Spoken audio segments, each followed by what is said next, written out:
Maryam di dalam Al-Qur'an itu dikatakan sebagai anaknya daripada keluarga Imron. Imron, iya. Keluarga Imron. Dia punya ibu namanya Sama. Karena memang balik lagi orang-orang muslim juga mencarinya daripada Israiliyat namanya. Jadi dalil-dalil Israiliyat atau Alkitab sebenarnya. Jadi dia punya ibu namanya Hannah, lalu kemudian dia lahirnya di Baitul Maqdis. Jadi kalau dalam bahasa Ibrani Bait Hamikdas ya. Dia lahir di situ di daerah Masjidil Aqsa yang sekarang. Dan pada saat itu ibunya pengen banget bahwa dia tuh jadi seorang laki-laki. Karena yang boleh melayani bait Allah pada saat itu adalah laki-laki. Iya. Tapi ternyata pas lahir perempuan. Wanita. Nah, wanita. Maka kemudian ibunya kayak, ya aku udah niatin untuk laki-laki, untuk kemudian di Bait Hamikdas gitu kan ya. Tapi ternyata yang lahir adalah perempuan. Wanita. Tapi karena punya ordal, punya orang dalam. Karena entah ada dua pendapat, ada yang bilang sepupu, ada yang bilang ponakan. Jadi ada yang bilang sepupu, ada yang ponakan dengan Elizabeth. Dan Elizabeth ini adalah istri daripada Zakaria. Nah, Zakaria ini adalah pelayan Baitul Maqdis.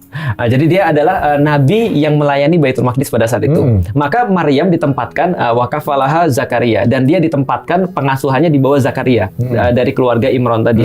Nah, dan dia akhirnya menjadi ukhti-ukhti masjid. Iya, itu yang disampaikan ya. Ukhti-ukhti masjid. Dalam bahasa di Islam. Dalam bahasa di Islam, yaitu adalah di Bait Hamikdas itu. Nah, suatu waktu Zakaria ini bingung nih. Kenapa? Karena dia udah tua, renta, bungkuk, istrinya sudah menopause, istrinya sudah tua, renta banget, dan nggak mungkin punya anak. Sementara nggak ada yang lanjutin dia jadi nabi. Maka dia berdoa pada Allah pada saat itu, minta untuk punya anak, tapi nggak dapat. Ketika dia datang ke tempat Maryam di dalam surat Ali Imran, dia tiba-tiba dapat Maryam ini dapat banyak sekali buah-buahan yang bukan dari tempat itu. Ya mungkin kalau sekarang durian gitu kali ya. Iya. Ini perkiraan gambarannya atau pisang dan segala macam lah. Jadi dia dapat buah-buahan. Lalu kemudian Zakaria bilang, kamu dapat dari mana ini? Maryam bilang sederhana, ini dari Allah. Lalu kemudian ketika dia dengar dari Allah, dia datang ke tempat doanya Maryam, mihrabnya. Lalu kemudian dia di sana berdoa. Disitulah Allah jawab dia dapat Yahya atau Yohanes Pembaptis nanti.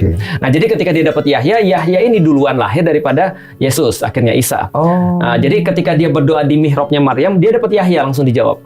Nah, kemudian dia nanya, aku dapat anak, nggak mungkin. Bayangin, ini ada nabi minta-minta sendiri, tapi ragu-ragu sendiri ketika dijawab gitu kan ya. Dia masih manusia. Masih manusia. Ini membuktikan bahwa dia masih manusia. Nah, ketika itu Allah bilang, sama aku pikir cerita di dalam Alkitab, Allah bilang bahwa kamu tidak akan bisa ngomong 3 hari, kecuali dengan isyarat. Nah, lalu kemudian benar dia nggak bisa ngomong 3 hari. Setelah itu terus kemudian istrinya mengandung. Nah, ketika istrinya mengandung, diberikanlah nama Yahya atau Yohanes yang nanti akan membaptis Yesus. Nah, setelah kasus itu baru Maryam disamperin sama malaikat Jibril.